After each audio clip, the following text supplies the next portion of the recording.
La parole est à Madame Geneviève Garrigos pour 5 minutes. Bonjour Madame la maire, mes chers collègues. Les enfants confiés à la protection de l'enfance, soit en famille d'accueil, soit dans l'un des 60 établissements résidentiels, sont 4 900 à Paris, soit 1% des moins de 21 ans dans notre capitale. C'est une population considérable d'enfants de tous les âges, dont les réalités sont particulièrement complexes et les besoins multidimensionnels. En effet, nous le savons, les enfants confiés à la protection de l'enfance ont pour beaucoup souffert de violences sexuelles, physiques ou psychiques, de carences affectives, entraînant des traumatismes dont les conséquences conditionneront leur avenir. En France, chaque année, plus de 130 000 filles et 35 000 garçons subissent des viols ou des tentatives de viol, en majorité incestueux.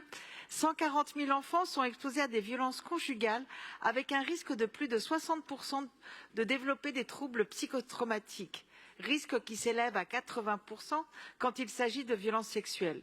Quant aux enfants en situation de handicap, il a été montré qu'ils subissent 3 à 4 fois plus de violences que les autres enfants. L'exposition précoce à plusieurs formes de violence constitue le premier facteur de risque de suicide, de conduite addictive, que ce soit l'alcool, les drogues, le tabac, d'obésité, de conduite à risque de dépression, de grossesse précoce, de précarité, de marginalisation, de situation prostitutionnelle ou de subir de nouvelles violences ou d'en commettre à son tour. Des comportements destinés à apaiser la souffrance qui les ronge, mais qui ne sont pas une fatalité avec une prise en charge adaptée. Vous comprendrez mon attachement dès lors au renforcement de l'accompagnement proposé, particulièrement s'agissant des pratiques de mise en danger, qui constituent un volet important du schéma parisien de prévention et de protection de l'enfance.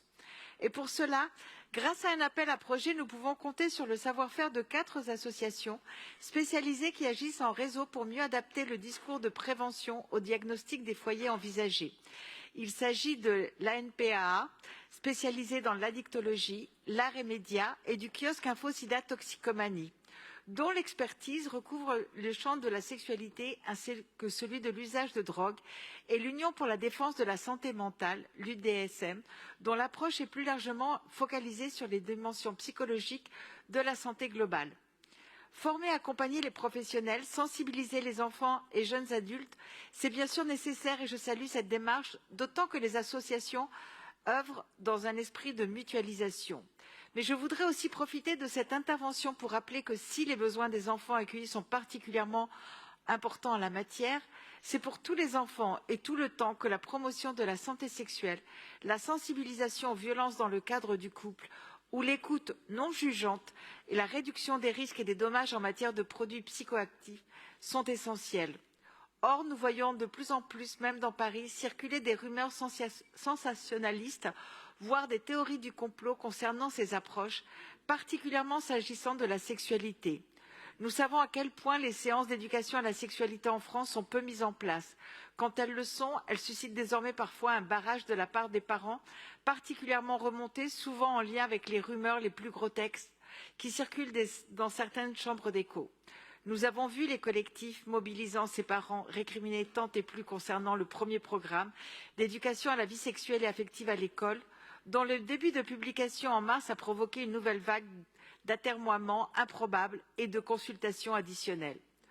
Au moment où nous votons, je l'espère unanimement, ces subventions, je voudrais nous inciter à prendre fait et cause face à ces attaques en faveur de ces interventions visant à casser le tabou de la sexualité, notamment auprès des élèves, afin qu'ils aient les mots pour dire ce qui leur arrive, pour reconnaître des violences et savoir qu'ils n'en sont en rien responsables, mais aussi pour savoir comprendre le monde qui les entoure et ne pas craindre cette dimension de la vie adulte. Je vous remercie.